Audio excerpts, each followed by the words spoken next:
Good morning. My name is Megan Parks Van Horn, and I'm your IPOL, and this is your makeup training for Instructional Foundations. Your administration team wanted you all to go over a few details that relate to Instructional Foundations. So hopefully I will get done with this presentation in less than 20 minutes so you can carry on with your day. So let's get started, guys. All right, so there's a few things I'm going to go over. I'm going to introduce some things from the district perspective and why you have to do this training and things they kind of want you to understand in their overall highly effective classroom model. The second thing we're going to do is a task called Reaching the Standard. And I want to kind of see what you already know about taking the standard and building lesson activities. Then the second thing we're going to do is a little activity to see if you know where to find important resources for instruction. The third thing we're going to do is talk about intentionally planning for success by kind of taking a small glimpse at Stockbridge High School's Triple E model, but also giving you a way to plan your lessons in an easy, flexible manner, which is through Henry Connects. It's a really cool lesson plan. So we'll talk about that towards the end. And then the last thing we're going to do is I'm going to kind of send out a virtual presentation to selected teachers that are new to the building that will review over our Triple E model. All right, so here we go. All right, so the very first thing we're going to do is kind of go over the district's highly effective classroom model, not the whole thing. We're only going to take a portion of it. But today we'll be dealing with the first part of the model or framework is instruction. So when they talk about instruction, they're talking about having a good instructional foundation to bring in the other two parts, which is learning engagement and conditions for learning. So right now we'll talk about those foundational things like number one, having a good, clear, and consistent instructional program. And that starts with using your Henry County Learning Standards, which are just pretty much the state of Georgia's learning standards and standards of excellence. And also the district's balanced instructional framework models. Those models will be available on our staff website under instructional expectations.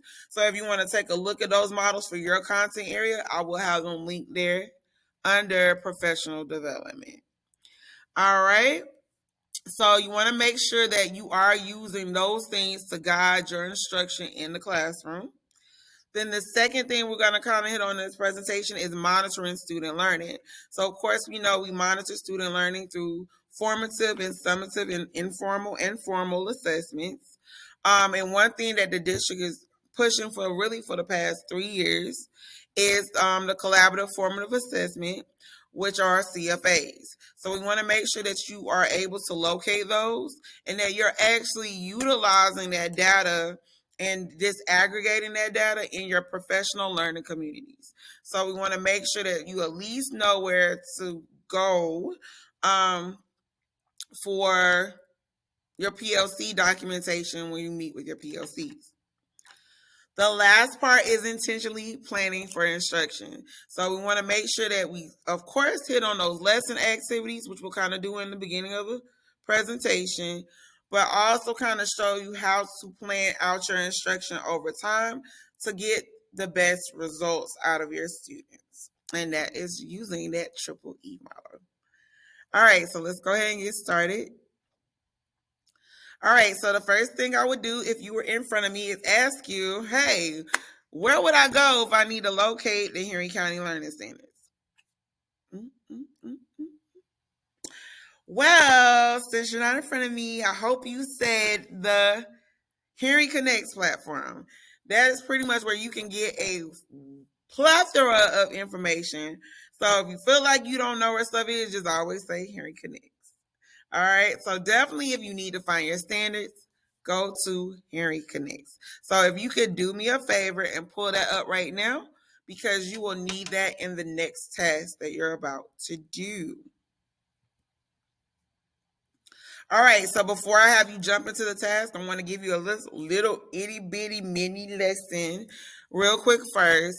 And just kind of focusing on key things when it comes to the learning standards. So what I did here is I pulled a learning standard from U.S. History. It's from Unit 2, Standard 3A from my recollection. And what this standard is asking students to do is explain how the French and Indian War and the Treaty of Paris of 1763 laid the groundwork for the American Revolution. So when I look at this standard, I want to always make sure I focus on at least two things, at least that. A little bit more, but the main thing to be able to design my activities, number one, I want to look at the skill. If I'm looking at this particular standard, I'm going to look at the skill of explaining. So I already know when I look at this standard, I'm going to have to get my kids to explain something. And the content that I'm definitely going to have to get them to explain is the French and Indian War and the Treaty of Paris of 1763. I know those are two key pieces of content that the kids have to know. But I can't just teach the French and Indian War and the Treaty of Paris in isolation, because then I'll just be speaking about the French and Indian War and from beginning to end. And then what did the Treaty of Paris do? But I don't think that's what the standard asked me to do fully. So I need to also look at the full phrase throughout. How did these two things lay the groundwork for American Revolution? Not what are they, but how did they lead to a bigger situation later on for Americans? So whatever activity I need to do, I need to make sure it's hitting on all of those things. Making sure my kids explain, making sure they know what the French and Indian War, the impact of the French and Indian War, and also the impact of the Treaty of Paris of 1763. So the activity I came up with, I know this is really small, but I'll read it to you. It says students will collaborate in jigsaw groups to learn about the French and Indian War from 5 different perspectives. Then each group will present to the class how the war and the Treaty of Paris of 1763 led to revolution from 5 different perspectives. So if I was doing this in the classroom, I would put the kids into different jigsaw groups. And they're probably going to be mixed ability level. And then what I would do is I would send those kids out to different home groups. Well, actually, that would be your home group. I'm sorry. The home group I put you in is your original group that you got to kind of go back to.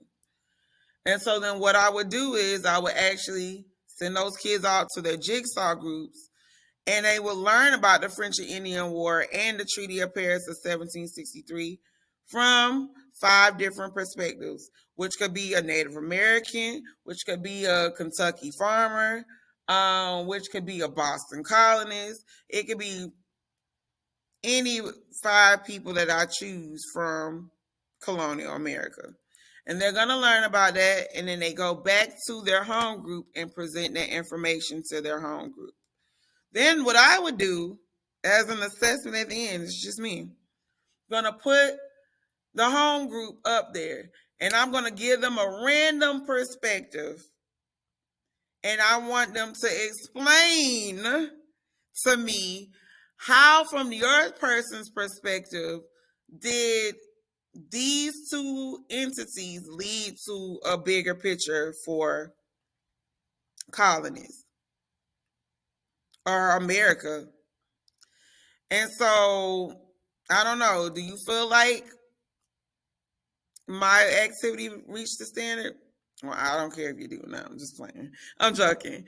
It reaches the standard because it's actually having the students explain, and it's having them to actually look at the French and Indian War, not just from one perspective, but many different perspectives, to kind of see how was everybody affected by this war, and how did that kind of even cause a little frustration with the colonists, maybe even with Native Americans, that led to all these different groups coming to conflict a few years later. So that is my example. And now what you're going to actually do is do a task on the next Nearpod slide. And what I want you to do with Hearing Connects, because I did ask you to pull that up earlier, is I want you to find a standard in your content area. I want you to identify the skill in the content by either highlighting it or circling it with the crayon.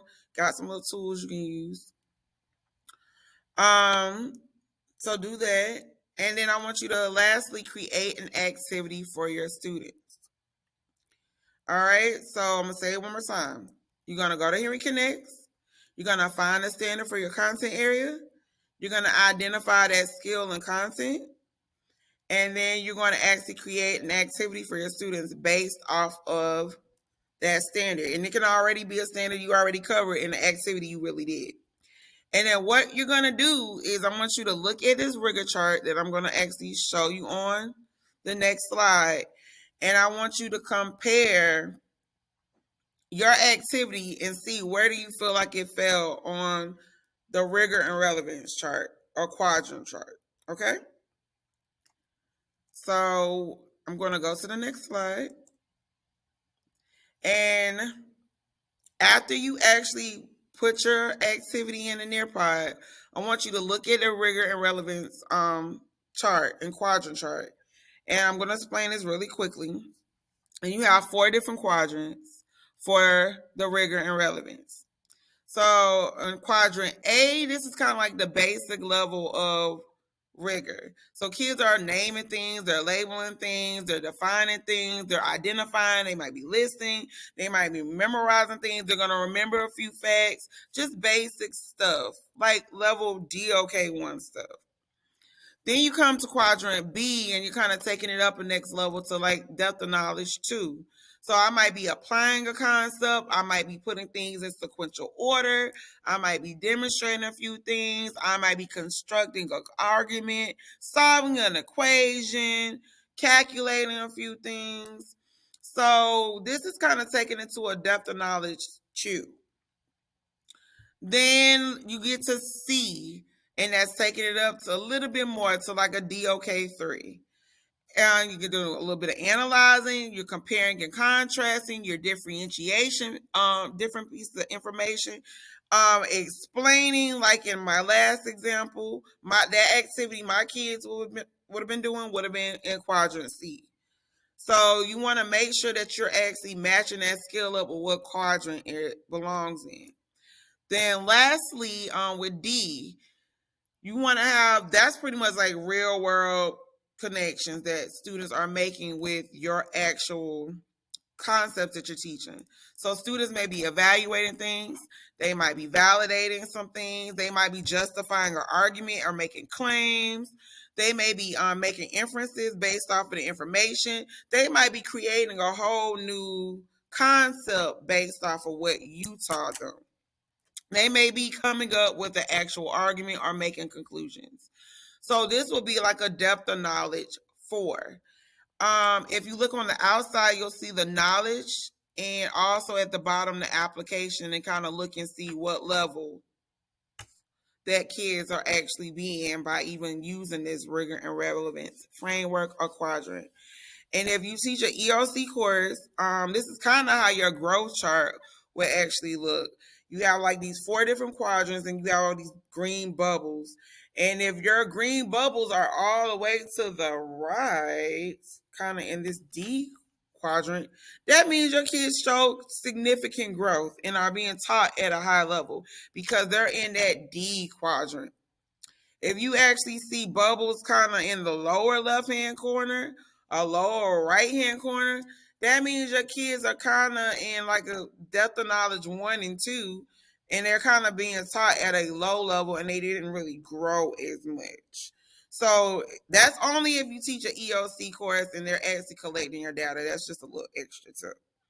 So if you are teaching an EOC course and this is your first time, you want to make sure once your scores come out, you look in SDLS or the SLDS. But it's pretty much in Infinite Campus, and you can look at your growth model.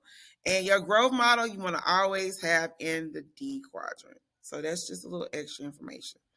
Now I'm going to be quiet. I'm going to stop the video, and I need you to go ahead and complete that task. And then you can move on to the next portion of the training.